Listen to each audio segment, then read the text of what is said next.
This is the third in the series on graphical linear programming. Next, what I'd like to discuss are some special cases and some vocabulary terms and assumptions. Recall that this is our original model.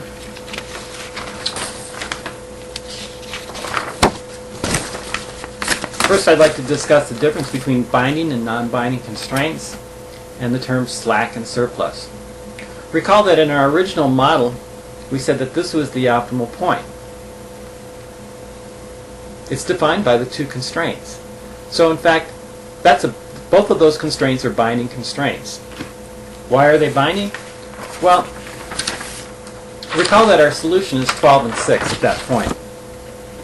12 tables and 6 chairs. If you plug 12 and 6 into the left-hand side of the equation, 12 tables, 6 chairs, you get 60. So if we make 12 tables and 6 chairs, our resources in that constraint that we're using is 60. We're using all 60 hours in Department A. Likewise, if we stick 12 for X1 and 6 for X2 in the second constraint, you'll see that that will sum to 48. So 48 on the left-hand side, 48 on the right-hand side gives us a binding constraint. Well, what's a non-binding constraint then? Well, say for example that this point here had been the optimal solution, 15, 0. In that case, constraint number 1 is binding, but constraint number 2 is non-binding. Well, why is that? Well, if you plug 15 in for X1, you'll see that that sums to 60, and that's what we're using. But if you put 15 in the second constraint, 15 times 2 is 30, and 0 for tables, or chairs, I'm sorry. You'll see that that left-hand side then would sum to 30, and there are 18 hours left over that we're not using. So that's a non-binding constraint. And you can see that there's a space in between here. Constraint number 2 doesn't go through that point. So, in fact, what we've got then are 18 hours left over that we're not using at that point in Department B. So that's called your slack. Okay, if you've got slack, we've got 18 hours of slack, it's a non-binding constraint. Here, the slack variables are both 0, because at that point, they're both binding. Likewise, up here at this point, constraint number 2, Department B is binding, but constraint number 1 is non-binding. Next, I'd like to discuss some assumptions. The main assumption for linear programming is that all functions are linear. Well, how do you tell if something's linear or not? Well, if you've got an exponent of 1 on all your variables, they're linear. If you've got any square roots, cubed roots, or squared, cubed, or any other power besides 1, then it's a nonlinear function. So we're assuming everything is linear, the objective function and the constraints. If it's not linear, well then you're in the realm of nonlinear programming. We're not really going to discuss that in this class. But I'd like you to know that you can solve nonlinear programs in Excel as well. We'll see that later. The other assumption is that, for example, if you say you're making $4 for every table, it doesn't matter whether you're making 1 table or 1,000 tables, you're making $4 for every table you produce. Now, in reality, that's typically not true. For a while, there might be some economies of scale going on so that you earn more profit for the more that you produce. But at some point, you're going to saturate the market, and your profit will perhaps go down after that point. So one way around that is to say, okay, well, my profit is $4 for production of between 1 and 20 chairs, and my profit goes up to 5 for between 20 and 1,000, and then it drops back down to 3 for anything 1,000 above, or whatever. But then you break it up and you define actually new variables, x1, x2, and x3 for those 3 examples. Next, I'd like to discuss minimization and unboundedness. You know, sometimes you want to minimize problems. So if we, for example, in our example problem here, wanted to minimize 4x1 plus 3x2, what we would do is instead of going out, we'd be coming in. and we're coming in right to the origin in that case. So you would produce nothing if you wanted to minimize cost, for example. But typically you've got a case like this where you've got greater than or equal to constraints going out like that. Okay? And what that does is it creates an unbounded feasible region. Well, that's not a problem if you're minimizing, because say we're minimizing this function here, we probably come down, and then this would be the optimal point, because this unbounded feasible region, you come down, and then, for example, that would be the optimal point. But what if we were maximizing? If you had an unbounded feasible region in at least one dimension, and you're maximizing, what can happen is it can go out to infinity. Well, that's called managerial utopia. Managerial utopia. Because that would imply that you could have an infinite profit, which of course you know doesn't exist. It's no place, just like utopia. Utopia is no place. Alright, so there's in Excel it'll probably say something like your variables do not converge.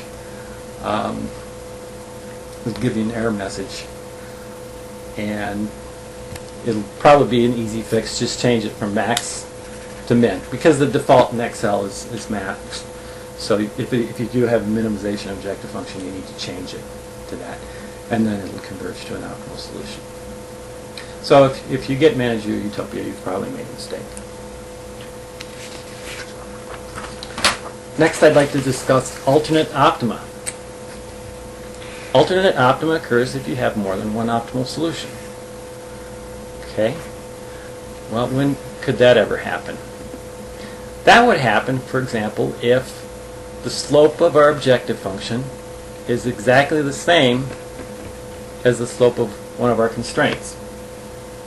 So, for example, that first constraint, number 1, had 4x1 plus 2x2 less than or equal to 60. If our objective function had been maximize 4x1 plus 2x2 so that it would have the same slope exactly, that causes alternate optima. So this point would be optimal, this point would be optimal, and an infinite number of points in between would be optimal as well. They'd have the same profit. Well, how do you choose then which one to go with? Well, there might be some other variables or other objective functions perhaps that you haven't considered, and maybe this point is inferior because that's only producing tables. This point might be better because that keeps you in the table and share business together. So if you've got alternate optima, you can use other criteria to help you decide which one to go with. But again, I want to emphasize that they all have the same value for z throughout that line.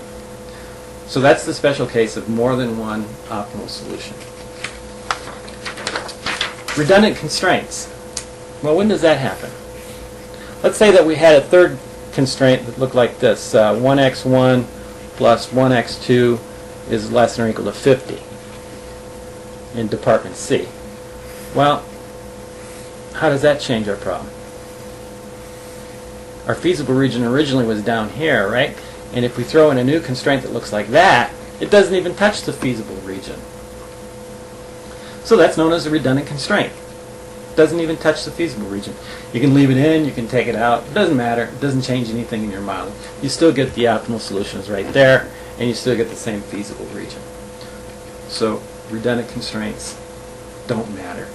Now, likely, are you going to have some redundant constraints? Sure, you will, because you're going to be formulating problems with, maybe hundreds of variables and constraints, and likely some of them will be redundant. They'll always be non-binding, so they'll always have slack or surplus, but you can leave them in, you can take them out, doesn't matter, doesn't change your model anyway. Infeasibility, another special case.